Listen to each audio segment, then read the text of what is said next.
clash in the heavens and the earth. We will luminize together with enemies and friends. Hello, the Hitman Andrew here. If you guys seen the Chaos vs. Knight game, I just picked that deck up and I had to revise it, and it's been a while. I do apologize for that. But here's the deck profile, the new revised consistent version. So let's get into the deck profile. I play 4 Bloodlands Diana, Lady Wallachia. She is a size 3 monster. She has level reduction for each item you have equipped, so she becomes a size 1. And for every time your item attacks, you deal 1, gain 1. Next, I only play 2 Camille.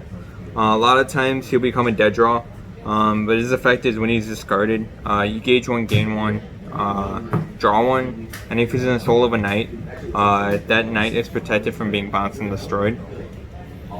That's the only reason why you'll see people play multiple copies, but 2 is good enough.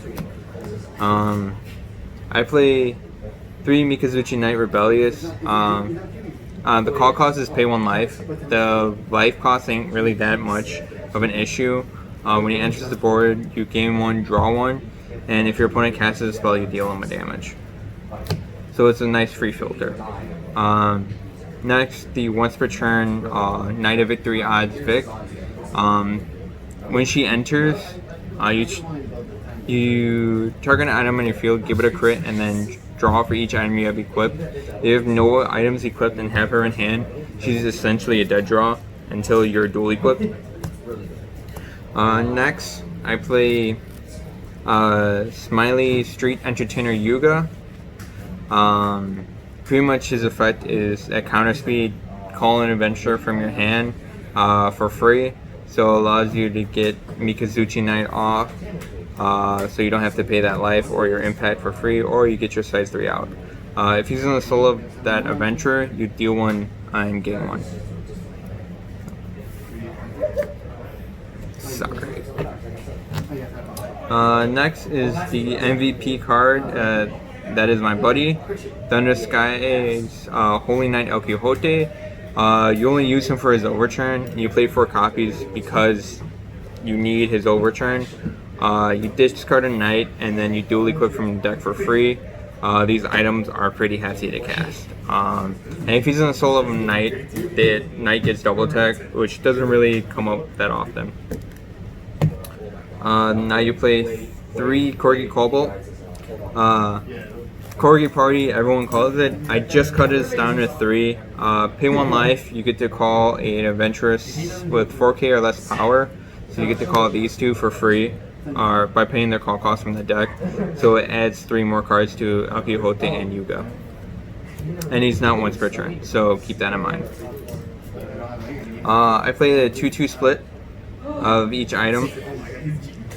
Basically, when this item link attacks, you pop a card on the field, deal 1, gain 1, and this, if you're dual equipped, you reduce all damage by 2, as well as your items get 10k power.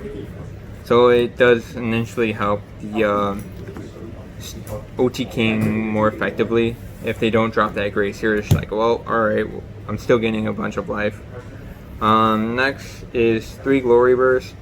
The way, yes, I'm missing 1 foil, it's fine.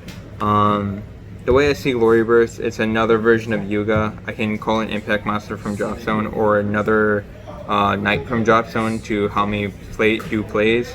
So you can also call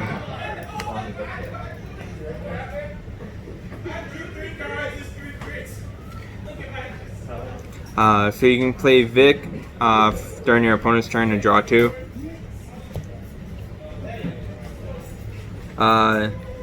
Next card I play is Switch. It's pin 1 gauge, recycle 2 different knights from your drop zone. So if you got El Quixote in drop zone or Vic, you can set up for next turn, or you get a free draw and give a knight double attack. That's why I say El Quixote getting double attack doesn't really matter. My only defense is Buddy Block. If your opponent attacks 4 more times, you can't be dealt battle damage, but you can still be dealt effect damage. which is fine because you're reducing that effect damage by your shield. So it prevents them from giant link attacking you that much. Your filter spells, you play 3 bonus quests, discard a size 2 or greater, gauge 1, gauge 2, draw 2, gain 1. Once per turn, Iris Iliac, remove a card, soul from a card you control, look at 3, add that card, and the rest into the gauge. Technically you play Lost World in this build, but not in the mood for it. 3 friends connect a Pot of Greed, you would say, pay 1 gauge, draw 2, and if you have both attribute, dungeon enemy, and adventurer, you draw 3 instead. Next, 3 unfreezing, again, just free filtering, pay 1 life, check top 3 cards, add 1, the rest into the bottom. And last card you play is the Akihote Golden Age. When it's called during final phase, you restand your items. You're really dabbing on your opponent when you drop all 3 of these, but essentially 2 is just enough for death because you're dealing at most 8 damage per item swing. The way you can double impact call, so you have your Glory Burst play, which calls it from drop. You also have your Yuga play, which calls it from hand. So you have a lot of ways to get this out for free. And that is literally the deck. So, one shot.